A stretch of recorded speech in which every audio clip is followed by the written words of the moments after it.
Welcome back.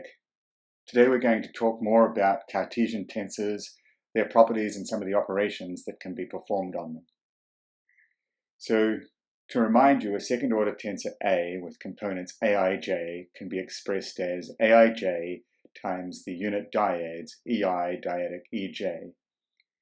And therefore in a different coordinate frame, ei bar, the components would be aij bar, and we could write the tensor as aij bar, ei bar dyadic ej bar.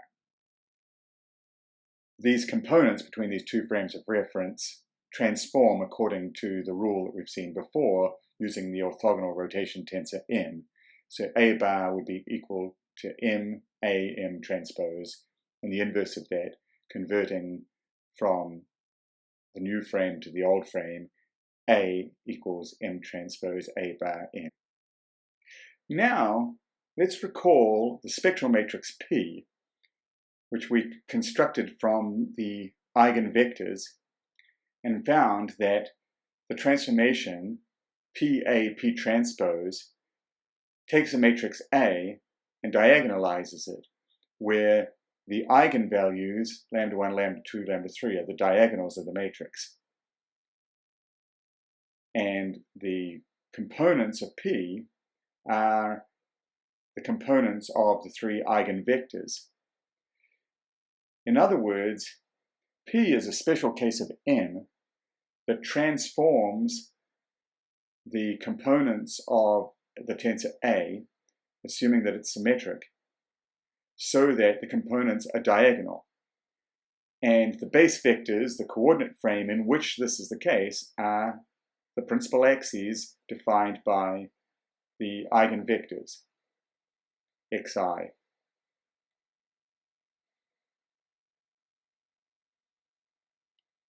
So that suggests that for any symmetric tensor,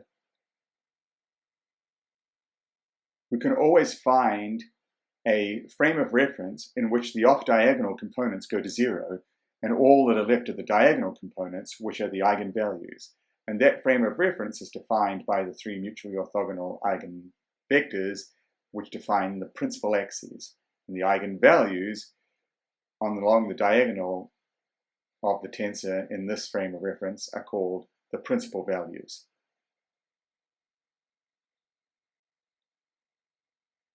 Hence, for symmetric tensors, we can think of eigenvalues as properties of the tensor, not merely properties of a specific matrix.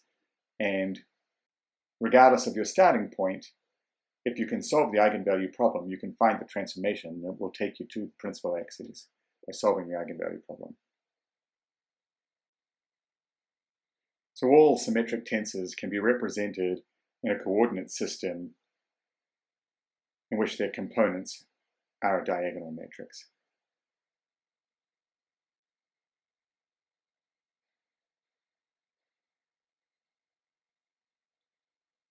So let's consider some properties of tensors that we've already seen of matrices. So one of them is the transpose. So in the same way that we can take the transpose of a matrix, we can define the transpose of a tensor A to be aji ei by ej, or in a different frame of reference, aji bar ei bar dyadic ej bar.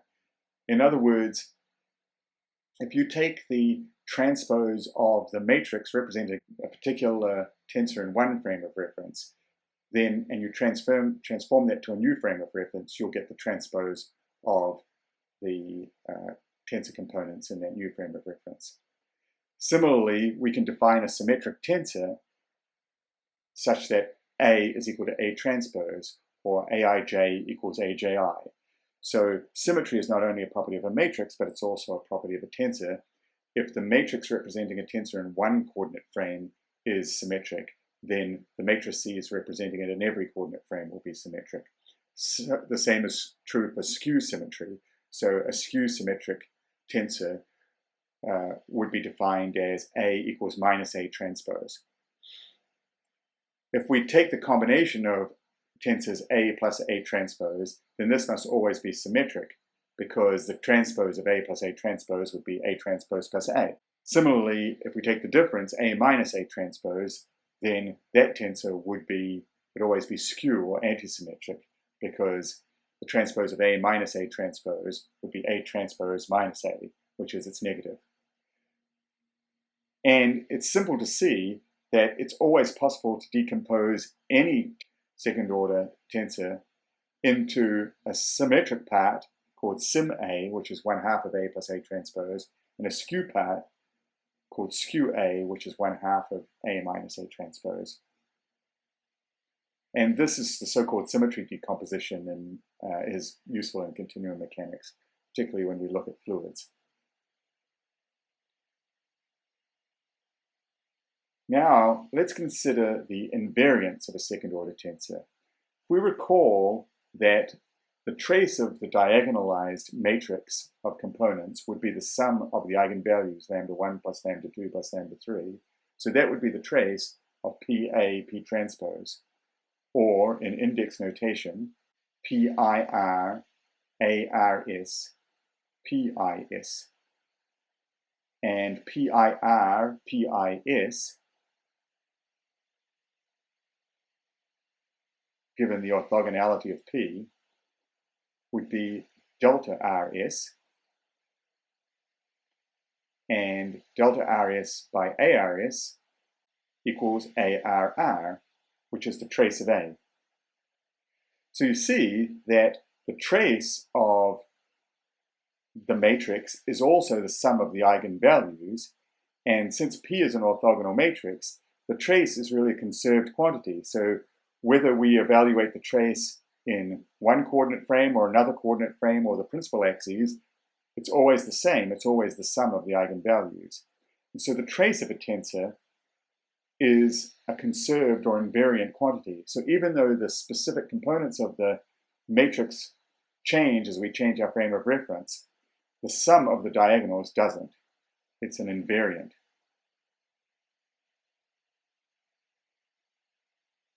So the trace, therefore, is not only a property of the matrices, it's really a property of the tensor.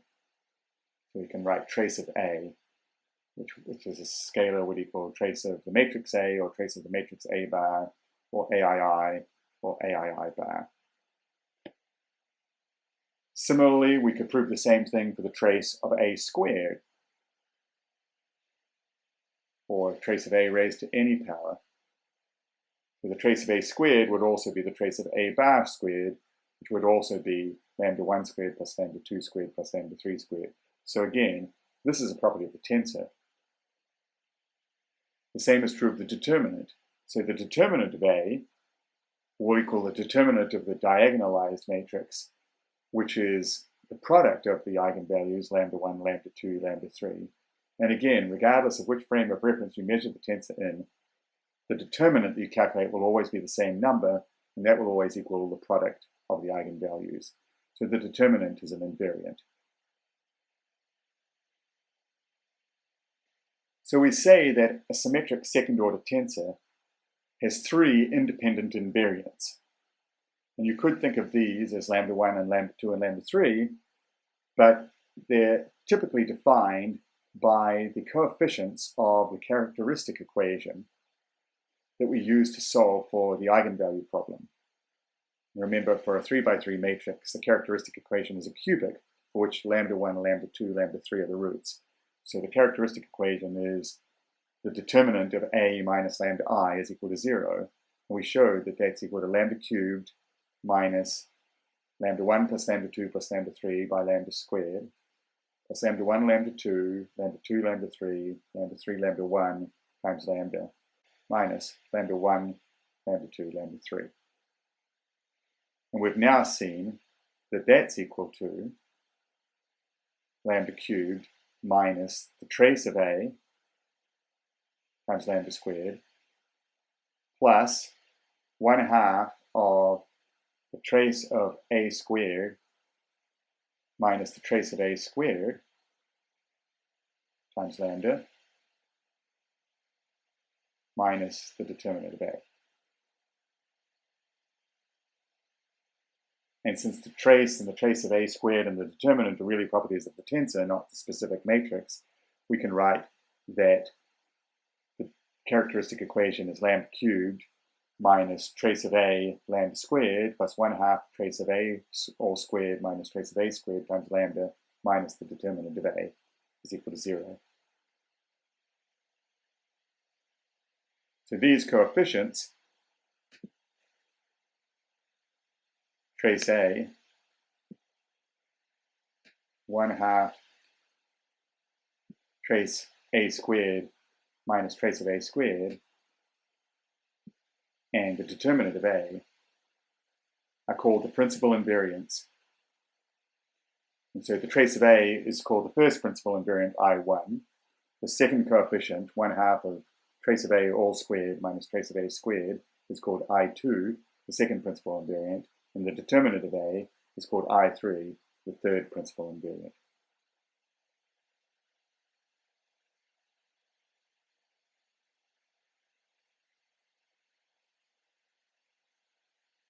Next, we'll introduce a useful operation on a tensor, or a useful variation of the tensor, called a deviatoric tensor, or we sometimes talk about taking the deviator of a tensor. So the deviator of the tensor A is denoted A prime, and is defined as A minus 1/3 times the trace of A times I, the identity tensor. So in other words, what we've done is we've subtracted 1/3 of the sum of the diagonals from each of the diagonals. So component-wise, Aij prime is equal to Aij minus 1/3 delta Ij times Akk.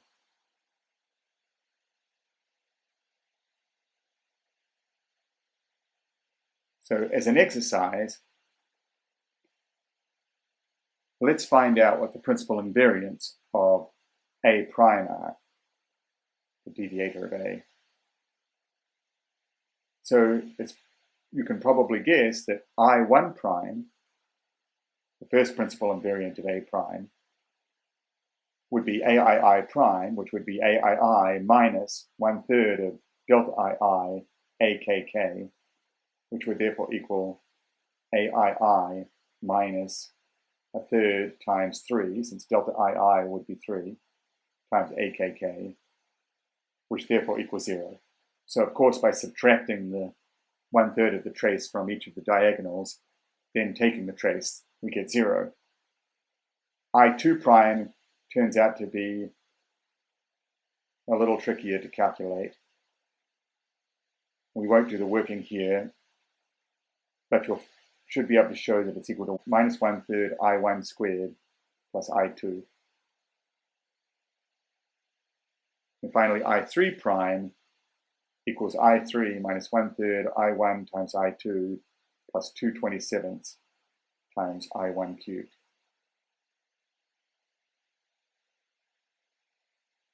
So we'll leave the proof of these results to you as an exercise. Next, let's talk about vector and tensor calculus. So you're familiar with the operations of vector calculus, and these can be applied to tensors as well. So for a scalar field phi as a function of x1, x2, and x3, you know that the gradient of that scalar field is a vector that points in the direction of the greatest change. So grad phi equals del phi del xi by ei. So it's a vector with components being the partial derivatives of that scalar function with respect to each of the coordinate directions. For a vector field, A of x1, x2, x3, or AI of xj by ei, we can compute the divergence of A. And div A is a scalar defined by del AI del xi. This is a scalar because this is a sum. Del A1 del x1 plus del A2 del x3 plus del A3 del x3. The curl of a vector is computed from the determinant, where the first row is the base vectors e1, e2, e3. The second row is the derivative operators, del x1, del x2, del x3. And the third row is the components of the vector, A1, A2, and A3. So in index notation, this could be written as EIJK, EI, del AK, del XJ. And this is a vector field. The curl of a vector is a vector. You can see that the k's sum and the i's sum and the j's sum, but the i's are summing components of the vector, hence we get a vector. And this vector would look like del A3 del X2 minus del A2 del X3 would be the E1 component, the X1 component. Del A3 del X1 minus del A1 del X2 would be the second component. Del A2 del X1 minus del A1 del X2 is the third component. You can also use some of these operators on tensors. For example, the divergence of a tensor A is a vector. So the divergence of a vector is a scalar, the divergence of a tensor is a vector. And its components would be del Aij del Xi. So the vector would be del Aij del Xi by Ej. This is an important operation in continuum mechanics. And another one that's related to the divergence is the divergence theorem. And so the divergence theorem is for the integral of the divergence of a vector field over a three-dimensional region R can be related to the dot product of that vector field and the outward normal n integrated over the surface. So the triple integral of div A with respect to volume over R is equal to the surface integral of A dot n integrated over the surface. So that tells us that the divergence of a vector field is the amount of the vector that is escaping the surface, that is crossing normal to the surface. And we can also apply the same theorem to the divergence of a tensor.